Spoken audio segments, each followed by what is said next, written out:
bill in the Florida legislature would require public high schools to teach classes on the Bible and religion. Democrat Kimberly Daniel filed House Bill 195 to make the classes part of elective courses that students could take.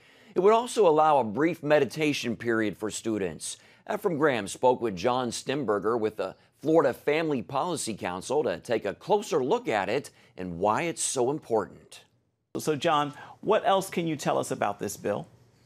This is a good bill by Representative Kim Daniels. It may need some tweaking, but the essence of it is that children should be able to, in school, elect on their own to have an objective study of religion and the Bible. You know, the scripture, it's not only just a religious book for millions of Jews and Christians throughout the world. It is also the most significant book that has helped to develop American civilization and Western civilization. It has helped given us concepts of separation of powers, the rule of law, one man, one vote. There's so much about the scripture that comes from the common law. So this is a very important book which can be read as literature just to educate people and children, young people, about how the scripture and how Christianity has really influenced the development of Western civilization. So it's a very important bill. It's a good bill. It may need some changes to it to make it constitutional, but it's a great concept. How do you think it could make a difference in today's public schools? Well, I think that, you know, we have such a secular environment. We don't mention religion in any context. And I think that religion is appropriate as a matter of study, not devotion or worship necessarily, but as a matter of study in public schools. All young people, all students should understand how the scripture and how the Bible, both the Old and New Testament, has been significant in the development of American history and American civilization. So I think it could have a huge impact just to educating children, but then also it could help them in just having some sense of spiritual education because we are in such a radically secular environment. Kimberly Daniel, who sponsored the legislation, is a Democrat, but does this have support from Democrats and Republicans, and do you think it'll pass? You know, I got to say, it's been so sad to see how people have unfairly attacked Representative Daniels. She is a fine woman. She is one of the most outspoken Christian Democrats in the legislature in a long time, maybe in decades. And I do think she had a bill last year that was to post "In God We Trust" in every public school. That passed, actually, with an overwhelming majority. And so it'll remain to be seen whether this bill can take oxygen from both Democrats and Republicans. But I think if it's changed and it's understood as teaching the Bible as literature, I think that's a very powerful concept and one that could get bipartisan support. Do you think this could then influence other states if it does happen? Absolutely. I mean, Florida is a trend-setting state.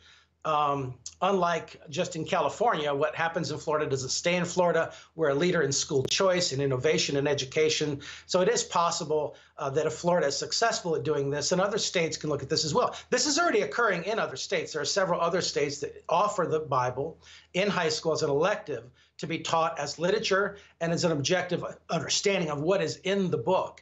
And so this is not necessarily something that's novel to Florida, but it would be a great thing for the people of Florida and to influence other states as well.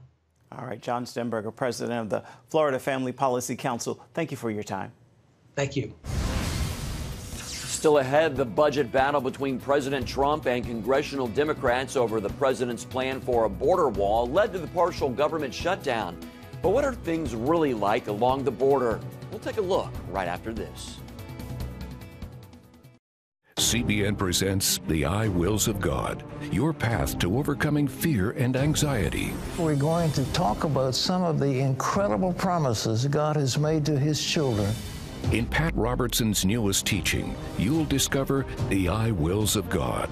I will rescue him, protect him, answer him, be with him in trouble, deliver him, honor him, satisfy him with long life, show him my salvation, and see amazing stories of God's promises in action. What I felt was loved and treasured. God spared my life twice in 3 days. The good Lord had given me a second chance. Break free from stress and despair.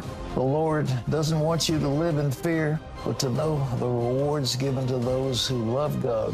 Call 1-800-700-7000 or visit CBN.com. The I Wills of God, your path to overcoming fear and anxiety. Hello, I'm Terry Newsom. Did you know there are more than 148 million orphans in the world today? 148 million. But it was 3 little girls that taught me about the plight of orphans. My husband and I spent nearly a month immersed in the daily activities of a Ukrainian orphanage as we waited to adopt 3 sisters. I saw firsthand the utter loneliness, the pain of rejection, and the overwhelming desire to be loved. That experience changed me forever. And out of it grew a ministry from my heart called Orphans Promise.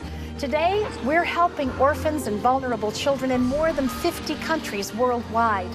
Thousands of children are now in safe homes. They're being educated, and they're learning life skills. I'm asking you to join with me and become family to these children. Will you call the number on your screen right now? Because every child deserves a chance to be happy. The partial government shutdown is still dragging on in Washington over President Trump's plan for a wall on parts of the border with Mexico. But what do people in the area think? Heather Sells traveled to Arizona in 2017 to find out what residents there believe about a wall. On his 50,000-acre ranch in southern Arizona, Jim Chilton puts out salt for his cattle and keeps an eye out for the smugglers and illegal immigrants that cross his border property. His surveillance video tells the story. I have evidence, hard evidence, of people coming through, and they're mainly drug packers bringing into the United States marijuana, cocaine, meth, and heroin. His front porch collection offers another part of the story: abandoned carpet shoes used to erase telltale footprints by those who cross illegally. Sinaloa cartel. Chilton took CBN News on a bumpy 2-hour drive for a closer look at the border on his land. Along the way, he talked of his encounters with people on the run. Turned this corner here, and about 20 guys dressed in camouflage with big backpacks ran right up this way and up this hill. They were all in camouflage, and the guy in front had an AK-47. It's clear to Chilton and the Border Patrol that the Sinaloa drug cartel deploys scouts on this land to guide smugglers to safety. One time, Chilton reported the discovery of 4 marijuana bales, well aware that the cartels could take revenge against him. Later, we parked and walked a few hundred feet to the line that has led to so many headlines and political debates. This is the international boundary. Behind me on the Mexican side, there are a number of roads, and that indicates that this has become a prime spot for entry.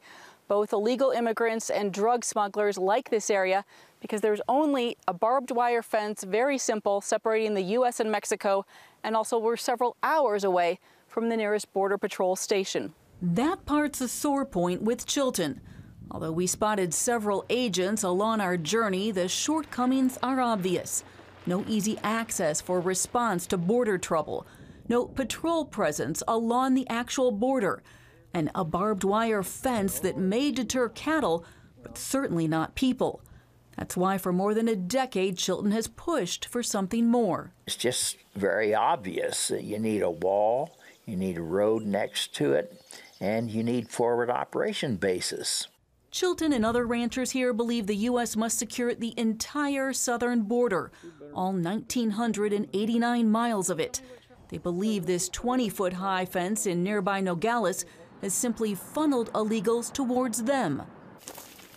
Rancher Dan Bell showed us where that Nogales fence ends on his property and reverts back to barbed wire. It's as simple as for people coming through in large groups, just getting a pair of wire cutters and cutting through the fence. Bell feels a little better about security than Chilton, and for good reason. His ranch is closer to the Nogales Border Patrol station, and we've had some road systems put in, we've had technology come in, and with the addition of those and more agents in the area, we have seen improvement. Bell admits, however, that gaps remain, and he feels unsafe on parts of his ranch. In the areas when we're more remote, where we don't have cell phone service, where there's very few roads, and they're far and few between, you do think about things like that, and what's your plan going to be in case you do have a confrontation. Not everyone on the border agrees with the president's plan to build a new wall that includes many residents in Nogales and Sheriff Tony Estrada. It sounds good, to everybody. Okay, we got a problem with illegal immigration, with drugs. We'll just build a wall, and that'll stop everything. That's a fantasy. It's a fantasy. It'll help, but it's not going to solve the problem. Estrada says people will always find ways to go over or under physical barriers. A wall, he says, doesn't address the real problem. You have to look at what is bringing people here. That, he says, is the drug trade and the promise of opportunity that the United States offers. In the last 2 decades, U.S. dollars spent on border security have kept going up, and the number of Border Patrol agents has increased 500%. While Estrada believes that money could be better spent, ranchers like Chilton and Bell believe it's helped to reduce the flow of immigration and drugs. Chilton argues that a wall would help lower costs like prosecuting immigrants and fighting forest fires started by drug packers. For now, he and Bell maintain an uneasy truce with those vying for control of their land. In the spirit of compassion, both maintain multiple drinking fountains to provide life-saving relief to those who need it. Still, they remain vigilant for any encounter. When those instances happen, you go opposite ways, and that's it. And you say good morning, and you go the opposite way, and hope for the best. It's pretty frightening, but I'm a cowboy, not a wimp. I'm sticking here. Reporting on the border in Arizona, Heather Sells, CBN News. And we'll be right back. CBN presents The I Wills of God, your path to overcoming fear and anxiety. We're going to talk about some of the incredible promises God has made to His children. In Pat Robertson's newest teaching, you'll discover the I wills of God.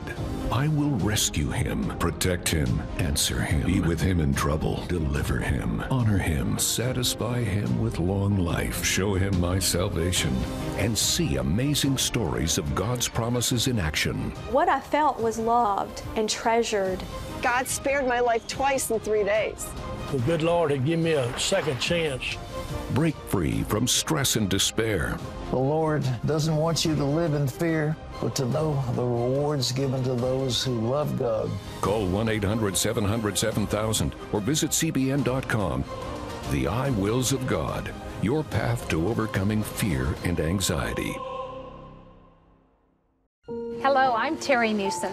Did you know there are more than 148 million orphans in the world today? 148 million.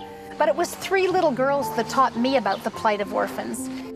My husband and I spent nearly a month immersed in the daily activities of a Ukrainian orphanage as we waited to adopt 3 sisters. I saw firsthand the utter loneliness, the pain of rejection, and the overwhelming desire to be loved. That experience changed me forever. And out of it grew a ministry from my heart called Orphans Promise. Today, we're helping orphans and vulnerable children in more than 50 countries worldwide. Thousands of children are now in safe homes. They're being educated, and they're learning life skills. I'm asking you to join with me and become family to these children. Will you call the number on your screen right now? Because every child deserves a chance to be happy. Make sure to catch the latest episode of Healthy Living tonight with Lori Johnson. She talks with Danielle Walker about her struggle with an autoimmune disease and how changing her diet helped heal her. She also talks about her new book, Eat What You Love, which came out of her journey toward healing and still having the food she likes. And you can see Lori's full interview with Danielle Walker tonight on Healthy Living at 9:30 Eastern on the CBN News Channel. Well, that's it for this edition of Newswatch. You can find more on the issues you care about most at cbnnews.com and can watch CBN News programs anytime on our CBN News channel. Plus, tell us what you think about the stories you've seen here by emailing newswatch@cbn.com or talk to us on Facebook, Twitter, and Instagram. Hope you'll join us next time. Have a great day.